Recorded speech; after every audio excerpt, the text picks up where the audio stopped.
les études rattachées à notre thème général que je rappelle, l'amour de Dieu, puissance de vie et de croissance. Il n'y a pas de vie sans l'amour. Ce sont deux puissances immatérielles qui sont unies et inséparables. Là où est la vie, là doit être l'amour. Là où n'est pas l'amour, là n'est pas la vie. Le christianisme n'a pas apporté à notre monde une morale. La morale chrétienne est quelque chose qui a été conçu à partir de l'Évangile. Mais le Seigneur Jésus-Christ est venu apporter la vie par l'amour et l'amour pour la vie.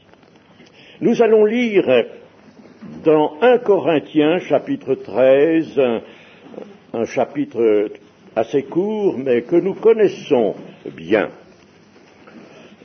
Et les choses que nous connaissons bien, il faut persister dans leur étude et leur méditation. Chapitre 13 de 1 Corinthiens. Quand je parlerai les langues des hommes et des anges, si je n'ai pas l'amour, je suis un airain qui résonne ou une cymbale qui retentit.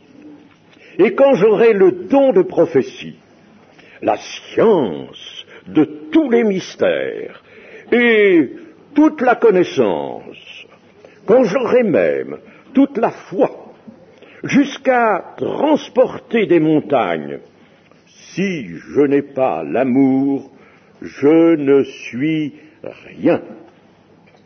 Et quand je distribuerai tous mes biens pour la nourriture des pauvres, quand je livrerai même mon corps pour être brûlé, si je n'ai pas l'amour, cela ne me sert de rien. L'amour est patient, il est plein de bonté. L'amour n'est point envieux, l'amour ne se vante point, il ne s'enfle point d'orgueil, il ne fait rien de malhonnête, il ne cherche point son intérêt, il ne s'irrite point, il ne soupçonne point le mal, il ne se réjouit point de l'injustice, mais il se réjouit de la vérité. Il excuse tout, il croit tout, il espère tout, il supporte tout. L'amour ne périt jamais. Les prophéties prendront fin, les langues cesseront, la connaissance disparaîtra, car nous connaissons en partie et nous prophétisons en partie, mais quand ce qui est parfait sera venu, ce qui est partiel disparaîtra. Lorsque j'étais enfant, je parlais comme un enfant, je pensais comme un enfant, je raisonnais comme un enfant. Lorsque je suis devenu homme, j'ai fait disparaître ce qui était de l'enfant. Aujourd'hui, nous voyons au moyen d'un miroir d'une manière obscure, mais alors, nous verrons face à face. Aujourd'hui, je connais en partie, mais alors je connaîtrai comme j'ai été connu. Maintenant, ces trois choses demeurent, la foi, l'espérance, l'amour, mais la plus grande de ces choses, c'est l'amour. Amen. Dans ce chapitre, nous pouvons découvrir trois parties. La première, qui comprend les trois premiers versets, nous montre la supériorité incontestable de l'amour. Dans la seconde partie, versets 4 à 7, nous trouvons les œuvres et les qualités de l'amour. Et enfin, dans la troisième partie, du verset 8 au verset 13, nous recueillons l'assurance que l'amour est impérissable. Impérissable.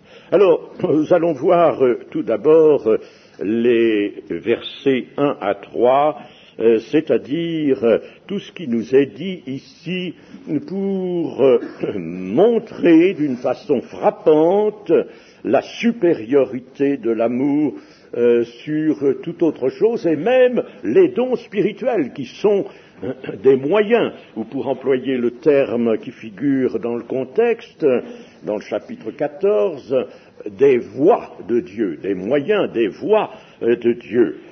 L'apôtre Paul a été conduit à s'exprimer comme il le fait ici, parce que les Corinthiens, qui possédaient beaucoup de dons spirituels, qui en étaient heureux, peut-être même fiers, croyaient que tout était là, que la vie chrétienne s'exprimait par le moyen de ces dons, et que cela était suffisant, c'était le tout. Ils étaient dans une erreur profonde. Et c'est pourquoi, d'une façon saisissante, l'apôtre Paul a été conduit à leur opposer ce que nous avons lu et ce que nous allons maintenant méditer dans les 3 premiers versets. Quand je parlerai les langues des hommes et des anges, si je n'ai pas l'amour, je suis un airain qui résonne ou une cymbale qui retentit. Si quelqu'un, l'apôtre le suppose, avait le don des langues poussé à l'extrême, un don extraordinaire qui peut-être ne se rencontre pas même, tout en étant rempli de lui-même et absolument dénué d'amour, alors celui-là serait incapable d'aimer. Et que ferait-il avec ce don des langues extraordinaire? Il ferait du bruit, comme celui d'un instrument mort et creux. Il serait lui-même cela, mort et creux. Il n'y aurait rien, du bruit qui ne conduit à rien. Le don s'exercerait donc sans aucune efficacité, au seul profit, bien sûr, de l'orgueil. Et on peut se demander si la supposition de l'apôtre Paul a tout de même quelque vraisemblance. Eh bien oui, cela est possible, tout à fait possible. Et l'on a pu voir des situations qui se rapprochaient beaucoup de cette supposition. C'est possible. Quelqu'un possédant les dons, et nous savons que le Seigneur ne se repent pas des dons qu'il accorde. Donc, possédant des dons, ici il s'agit du don des langues, est quelque chose de magnifique. Et puis alors, le cœur de celui qui a reçu ce grand privilège, eh bien son cœur s'obscurcit, son cœur se remplit d'orgueil, par exemple. Il se regarde, il se replie sur lui-même, il ne voit plus les autres, il ne comprend plus que le don qu'il a reçu n'était pas pour lui, mais pour transmettre aux autres un message de Dieu. Il ne sait plus cela, et alors il se trouve dans cette situation dont nous parle le verset premier. Voyons le second verset maintenant. Et quand j'aurai le don de prophétie, la science de tous les mystères et toute la connaissance, quand j'aurai même toute la foi jusqu'à transporter des montagnes, si je n'ai pas l'amour, je ne suis rien.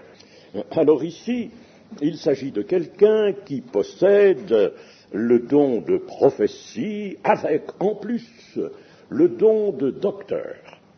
Et ces dons sont également tous deux portés très haut, et ils ont à leur service une foi puissante. Si cela était, eh bien, celui-là qui posséderait ces dons et les exercerait, mais n'aurait pas en lui l'amour, ne porterait aucun fruit. Aucun fruit. Si je n'ai pas l'amour, je ne suis rien. Aucune œuvre de vie. Et l'Évangile, je l'ai rappelé tout à l'heure, n'a d'autre destination que cela, apporter la vie, nous mettre sur le chemin de la vie. Aucune œuvre de vie ne serait faite par ces dons supposés brillants, puisque celui qui les exercerait serait absolument vide d'amour. Vide d'amour, par conséquent incapable d'apporter, de communiquer cette puissance de la vie. On ne peut communiquer un message de vie, en effet, si l'on n'éprouve aucun amour pour ceux à qui l'on s'adresse. Sans l'amour, aucun savoir ne peut s'appeler vérité. On peut peut-être exprimer dans un langage approprié les énonciations véritables, les énonciations puisées à bonne source dans la Bible, mais en réalité, si on ne le fait pas sous l'impulsion d'un amour, et nous pouvons préciser d'un premier amour, d'un amour réel, eh bien, on ne peut absolument rien communiquer. On ne communique rien. On ne peut communiquer aucun message de vie si l'on n'éprouve pas l'amour. Sans l'amour, donc, aucun savoir ne peut s'appeler vérité. La puissance de la vie se trouve véhiculée par la parole de Dieu, transmise par l'esprit et par l'amour. La parole de vie, n'est-ce pas, la parole de vie, elle est appelée ainsi, eh bien, le véhicule de la vie. Il y a, non pas dans les phrases, les mots, les lettres qui sont ici dans le livre, il n'y a pas, si vous voulez, attaché littéralement à ces mots, à ces phrases, la puissance de la vie impérissable, mais dès que nous consultons l'Écriture, dès que nous la consultons avec foi, dès que par conséquent nous appelons à notre secours le Saint-Esprit, immédiatement, ce qui est écrit devient parole de vie et transmet la vie. La puissance de vie est attachée donc à la parole de vie. Troisième supposition, verset 3, « Et quand je distribuerai tous mes biens pour la nourriture des pauvres, quand je livrerai même mon corps pour être brûlé, si je n'ai pas l'amour, cela ne me sert de rien. » Alors voici dans cette troisième supposition des actes de grande valeur morale, des actes de charité, supposés porter au plus haut degré de dévouement. De tels actes peuvent-ils, on se le demande, être accomplis en dehors de l'amour? La supposition de Paul au début nous étonne un petit peu, mais comment se fait-il que le déploiement d'un tel service, disons, de charité, d'une charité aussi importante, comment ce déploiement peut-il se faire sans le secours de l'amour? Comment celui qui va en effet distribuer ses biens aux pauvres et livrer son corps pour être brûlé, comment peut-on supposer que celui-là n'aime pas, a le cœur vide d'amour? Eh bien, pourtant, ici, la supposition en est faite. Et elle n'est pas non plus hors de toute possibilité. Elle n'est pas homme. Enfin, ce n'est pas là le point particulier qui nous occupe. Sans amour, ce serait donc rechercher quoi? Rechercher un mérite. Il s'est trouvé des hommes qui n'avaient d'autre fin que de rechercher un mérite pour eux-mêmes, et de ne pas hésiter à s'engager dans des actions charitables avec de grands moyens. Les grandes actions charitables du monde sont de cet ordre. Il est certain que ces grandes actions charitables peuvent apporter un soulagement à des souffrances, à des misères, et que, en cela, ils ont une certaine utilité. Il y a des gens qui, en effet, se sont montrés très charitables et ont apporté à la société vraiment des secours, des soulagements absolument positifs. Ça, il ne faut pas le nier. Mais cela ne leur a rien procuré à eux. Cela ne me sert de rien. C'est-à-dire que cela ne les a pas sauvés, bien entendu, nous le savons, mais en plus, même s'ils pensaient être chrétiens, cela n'a pas pu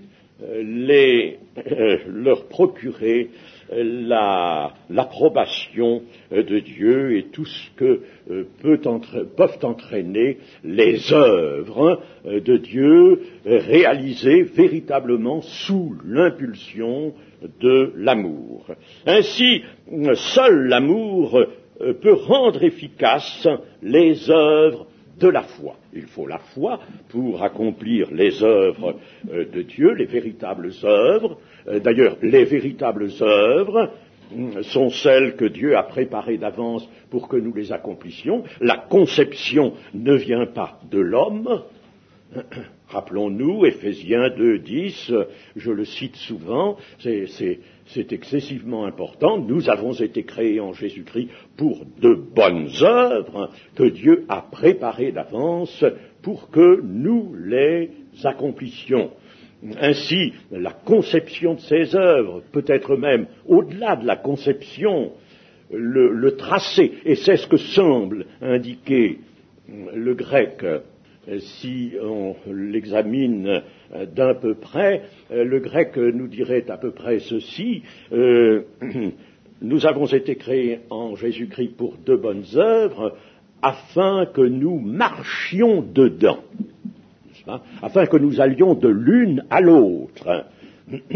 Et c'est cela que l'on peut appeler œuvre chrétienne, bonnes œuvres. Il faut donc la foi au départ.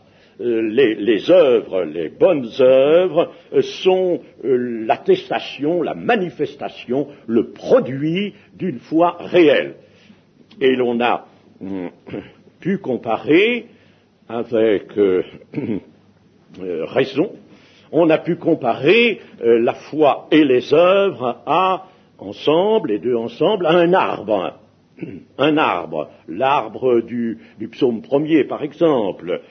Cet arbre, on voit la partie extérieure, la partie aérienne, le tronc, les branches, les feuilles, tout cela on le voit, et cela correspond aux œuvres. Les œuvres, on les voit. Mais ce qu'on ne voit pas, ce sont les racines qui sont sous la terre. Et pourtant, c'est grâce à ces racines que la partie extérieure de l'arbre peut être agréable, peut être productrice de fruits. C'est donc, vous voyez, les œuvres, c'est ce qui se voit. Mais si on avait coupé le tronc de l'arbre à ras de terre, qu'il ne reste que les racines et que même le tronc soit dissimulé par la terre, on pourrait dire à quelqu'un, voici ici, il y a un arbre. Et ce quelqu'un dirait, je ne vois pas d'arbre. Mais si, il y a un arbre, il y a toutes les racines. Il a été coupé, mais il y a les racines, toutes les racines sont là, il y a un arbre. C'est-à-dire, il y a la foi Mais la foi ne peut rien produire, ne produit rien. Hein. Alors là, il est évident qu'on retomberait sur la démonstration de Jacques qui nous dit que celui qui a la foi doit également avoir les œuvres de la foi. Alors, nous pourrions examiner assez rapidement comment il se fait que l'amour rende les œuvres ou le témoignage, œuvre, n'est-ce pas, œuvre chrétienne, attestant la foi, produite par la foi, les œuvres chrétiennes ou le témoignage chrétien. N'oublions pas que le témoignage chrétien est une œuvre très importante, une œuvre essentielle même, et l'Église ne peut pas se grandir sans lui. Alors comment, par quel mystère, par quelle voie, l'amour, cet amour de Dieu dont nous avons parlé, que nous avons différencié de l'amour naturel, de l'amour courant entre les hommes, eh bien, comment se fait-il que cet amour puisse rendre les œuvres vraiment efficaces? Eh bien, voici les raisons de cela. Première raison, dans l'amour, si vraiment un enfant de Dieu a en lui l'amour, nous avons dit qu'il ne se regarde plus, il ne cherche plus son propre intérêt, il regarde les autres. Ce sont les autres qui l'intéressent. Il est pour les autres. Lui, quant à lui, Dieu s'occupe de lui. Il n'a pas de souci à se faire. Dieu s'occupe de lui. Mais lui, il est là pour, de la part de Dieu, s'occuper des autres. Et ça, nous pouvons le dire à chacun des membres de l'Église. Il est là pour les autres. Il n'est pas là pour lui-même seul. Il est là pour les autres. Alors, dans l'amour, quand quelqu'un a l'amour et accomplit des œuvres ou rend témoignage, non pas toujours de sa propre expérience, mais rend témoignage comme témoin de Jésus. Il est témoin de Jésus, il parle. Eh bien, cet homme spirituel, que fait-il? Il s'offre lui-même. Il s'offre lui-même. Il fait l'offrande de lui-même.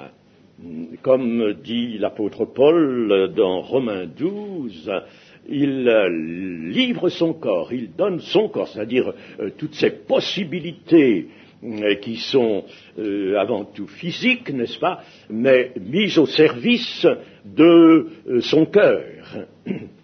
Alors, il s'offre lui-même, et sans l'amour, si un chrétien veut témoigner ou produire des œuvres, mais n'a pas l'amour, alors, eh bien, l'homme, le chrétien qui fait cela, est absent de ce qu'il propose. Il va proposer l'évangile, il va proposer la repentance, la foi en Jésus, peut-être avec assez d'habileté, de connaissance, il va citer les versets, mais il va proposer quelque chose parce que ça lui convient. Il se sent, lui, à l'aise dans cette proposition. Il propose quelque chose en quoi il n'est pas, en quoi il ne se met pas. Il est en somme comme un représentant de commerce. Il propose sa marchandise, et puis on prend ou on ne prend pas. Une fois qu'il a fait la proposition, rien ne l'intéresse plus. Vous voyez par conséquent qu'il faut l'amour pour que chaque chrétien rendant témoignage ou prétendant accomplir avec l'Église, dans l'Église, ou même à côté de l'Église, des œuvres, les œuvres de Dieu, les œuvres de la foi, il faut que ce chrétien ait en lui la puissance de l'amour. La deuxième raison que nous pouvons mettre en lumière est celle-ci. L'amour, nous l'avons montré, ne vient pas de l'homme, mais vient de Dieu. Ne vient pas de l'homme, mais vient de Dieu. Il ne naît pas dans l'homme, il vient de Dieu. Nous avons vu que Dieu a aimé le premier. Et c'est toujours ainsi. Dieu, lui, ne peut être que seul à prendre l'initiative de l'amour. Et par conséquent, Dieu aime. Et lorsque Romains 5,5, je le rappelle, nous dit que l'amour est versé dans nos cœurs, il s'agit de l'amour de Dieu pour nous, et non pas une possibilité d'amour de nous en direction de Dieu. Il s'agit de l'amour de Dieu pour nous, c'est cet amour-là. Je l'ai montré, j'ai montré aussi que le Seigneur Jésus-Christ met l'accent sur le fait que le Père l'a aimé, et qu'il a observé les commandements du Père, et qu'il a demeuré dans son amour. Mais il ne dit pas « moi, j'ai aimé le Père aussi ».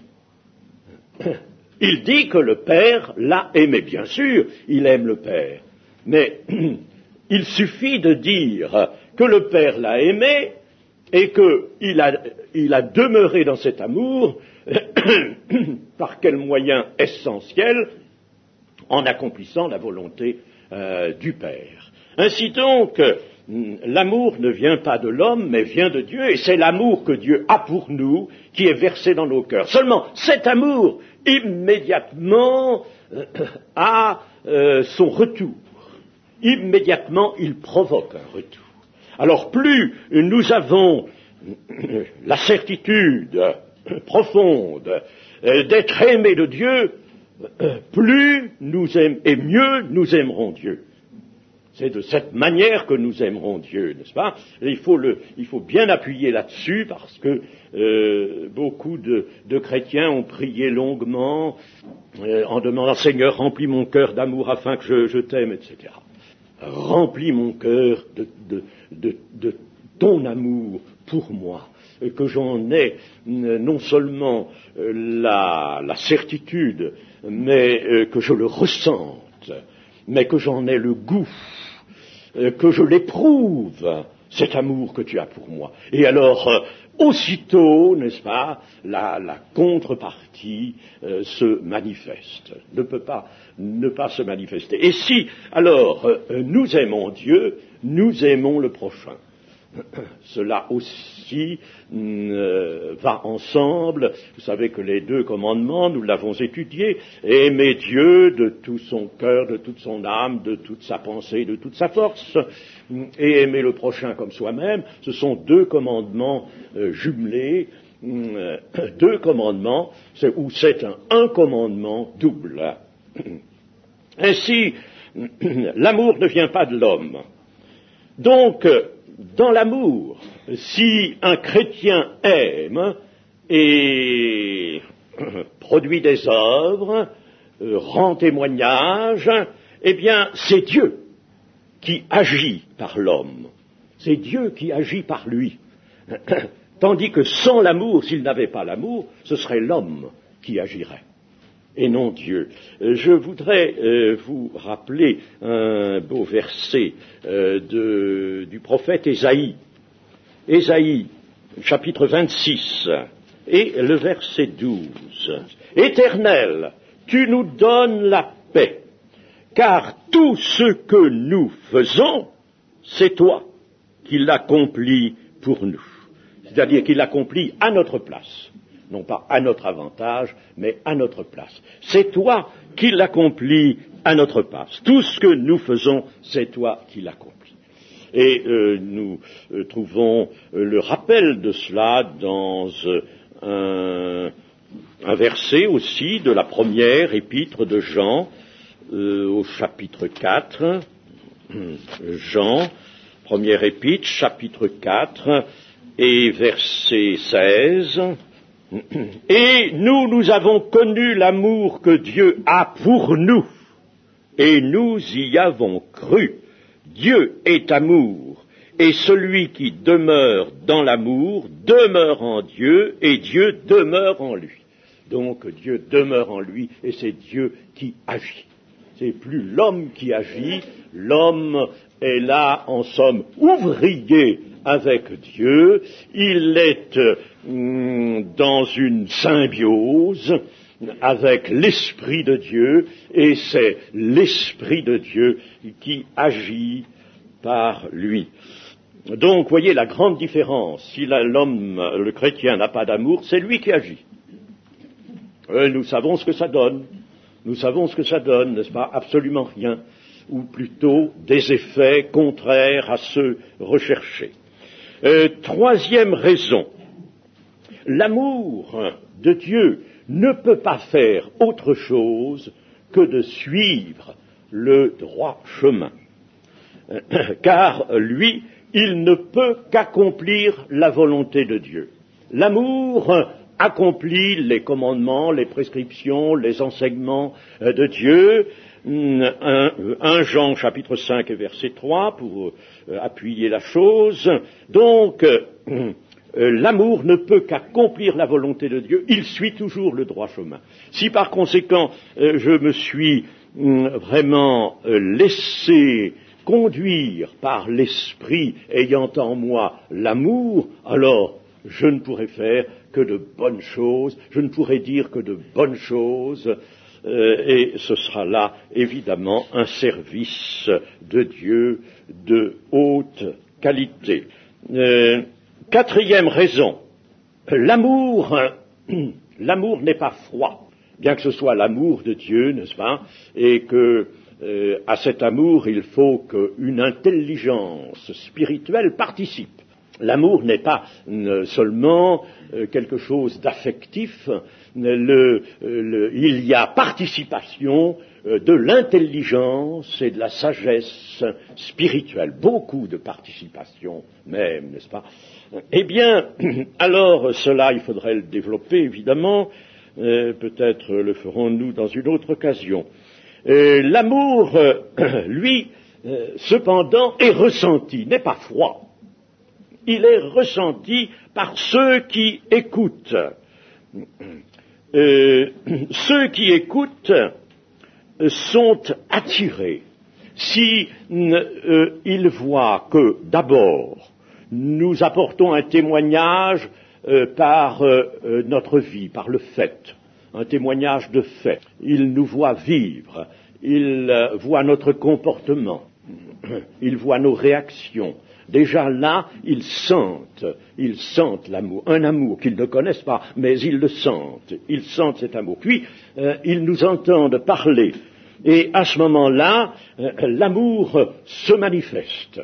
Encore plus, l'amour est ressenti par ceux qui écoutent, quel que soit leur cœur, quelle que soit leur opposition peut-être. Nous avons vu cela dans bien des cas, et c'est quelque chose de merveilleux, merveilleux de voir des gens qui paraissent irréductibles, ils sont campés là dans une position d'opposition, de contradiction, et puis alors on leur parle doucement, on leur parle selon l'amour, on leur parle alors selon la vérité. Et voici que en eux, il y a quelque chose qui se met à vibrer. Il y a réceptivité chez eux. Ils reçoivent, ils ressentent, ils sont attirés, ils sont même retenus, ils sont pénétrés par la parole de vie, ils sont bouleversés, ils sont délogés de leur forteresse, comme dit Paul, délogés de leur résistance, par la puissance de l'amour.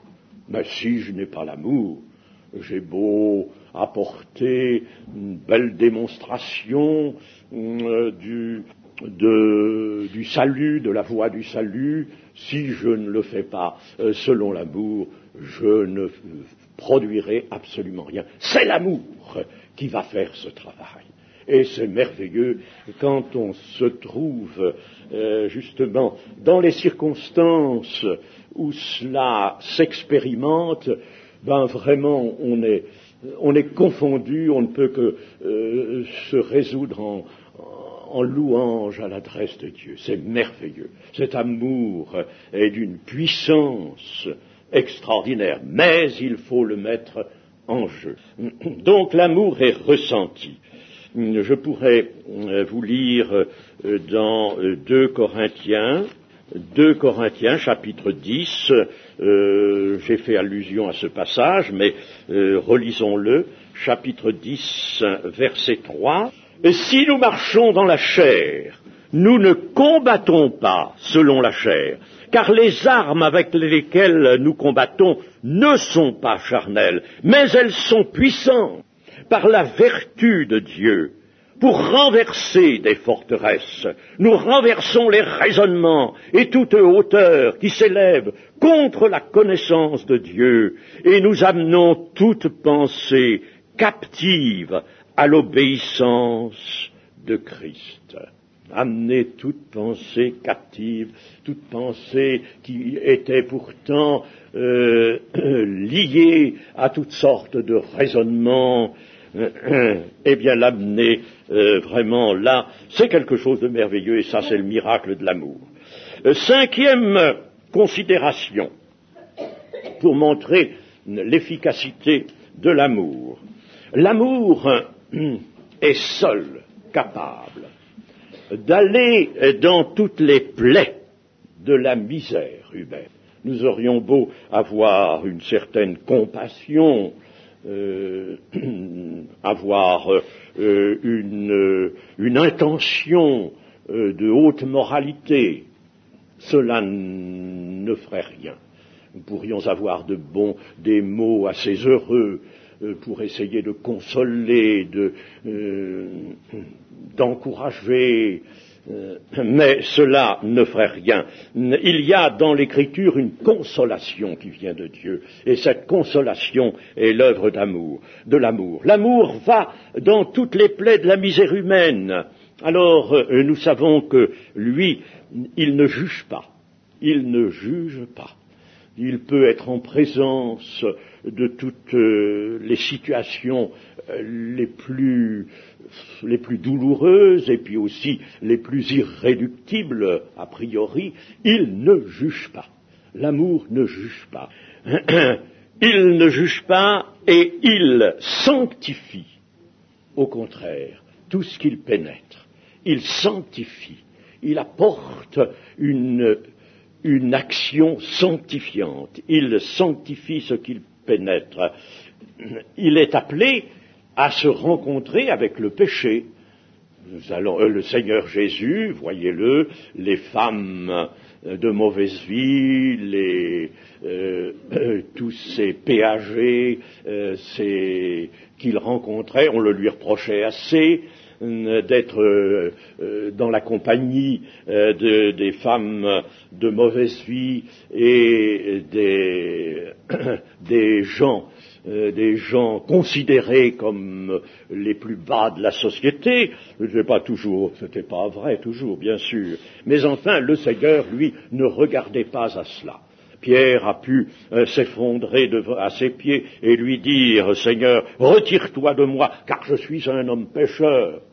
Bon, ça n'a pas du tout modifié ce que le Seigneur Jésus était en train de faire à ce moment-là. Il a relevé Pierre et lui a dit qu'il serait un pécheur d'hommes. Donc, l'amour se rencontre avec le péché. Il est fait pour se rencontrer avec le péché. N'ayons pas la conception d'un amour délicat qui dit « Oh, là, c'est horreur, je m'en vais. » Non, il est fait pour se rencontrer avec la misère humaine, avec le péché, avec tout ce qu'il peut y avoir de pire, peut-être. Il est fait pour cela. Dieu le donne pour cela. Dieu veut qu'il soit utilisé pour cela. Il se rencontre avec le péché et même, il est capable de le faire abonder. parce que dans l'amour il y a la grâce de Dieu, il fait abonder le péché. C'est-à-dire qu'il va le faire s'exprimer. Le péché va se dévoiler. Tout naturellement, des gens seront portés à se confesser. C'est pas que l'on ait, n'est-ce pas, la mission de confesser les gens. Ne croyez pas ça. Mais spontanément, les gens ont besoin de dire. Ils ont besoin. Alors, cela, il faut le laisser faire, bien sûr. C'est pas devant le témoin, le chrétien, qu'il se confesse, c'est devant Dieu. Alors, il fait abonder le péché, il le fait paraître à la lumière, c'est ce que Jésus nous a enseigné. Il faut que le péché paraisse à la lumière, il ne faut pas qu'il reste caché. Il faut qu'il paraisse à la lumière. Et ça, l'amour est capable, lui seul capable de faire cela. Et alors, l'amour va lui témoigner toute la miséricorde de Dieu, d'un Dieu qui prend plaisir à la miséricorde. Il va lui témoigner la miséricorde. Et chers amis, quand cette œuvre-là est faite par l'amour, vous savez quels sont les hommes, les femmes qui peuvent rester vraiment campés sur leur résistance. Non, en général, les larmes coulent.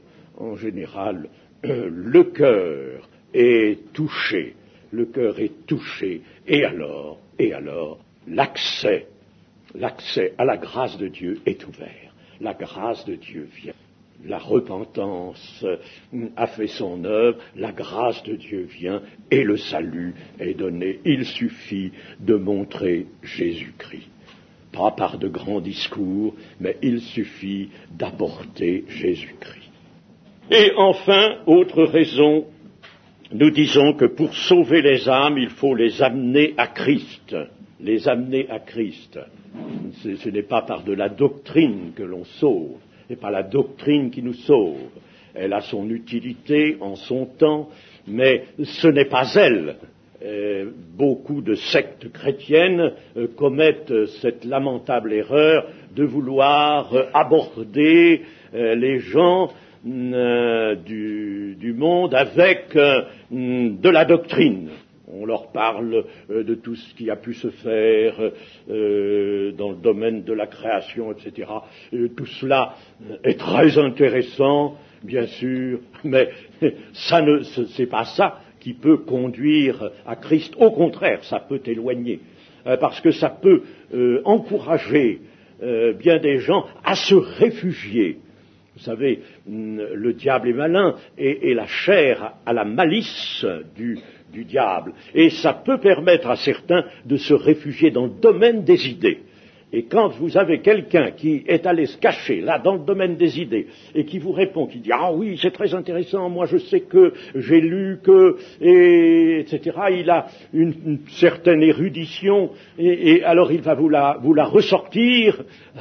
Alors cette âme-là, sur le moment, vous l'avez manquée. Elle est absolument manquée.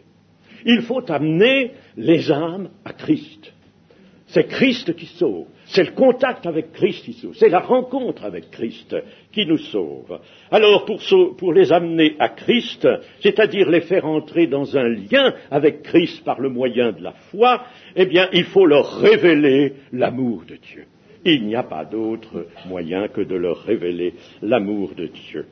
Et en conclusion, nous dirons ceci, c'est que la vie chrétienne se développe dans le rayonnement de l'amour, et non autrement. Si ce rayonnement n'est pas là, il n'y a pas de lumière. Et s'il n'y a pas de lumière, il n'y a pas de vie possible.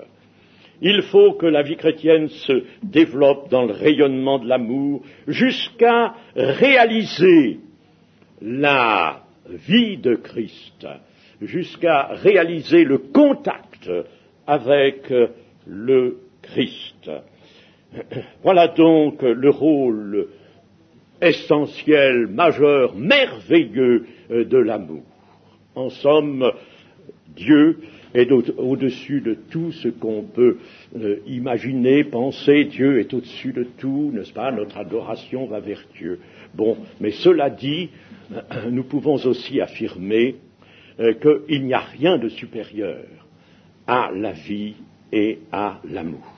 Ensemble, non pas séparément, mais ensemble.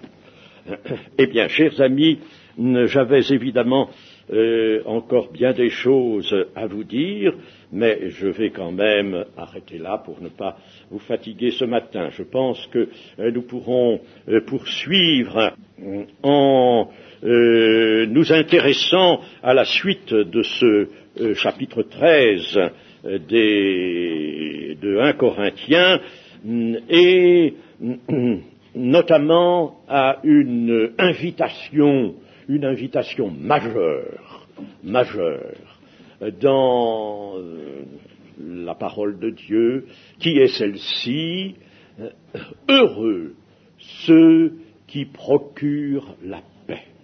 Heureux ceux qui procurent la paix. Et que va-t-il leur arriver à ceux qui procurent la paix?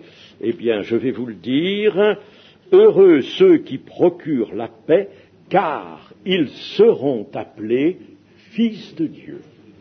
Ils seront appelés fils de Dieu. Par conséquent, comment va-t-on vraiment attester dans notre marche chrétienne, comment va-t-on attester que nous sommes fils de Dieu? De cette manière, procurer la paix. Et ça, c'est un grand chapitre, un merveilleux chapitre. Il faudra que nous en disions quelque chose. Que le Seigneur nous le permette. Amen.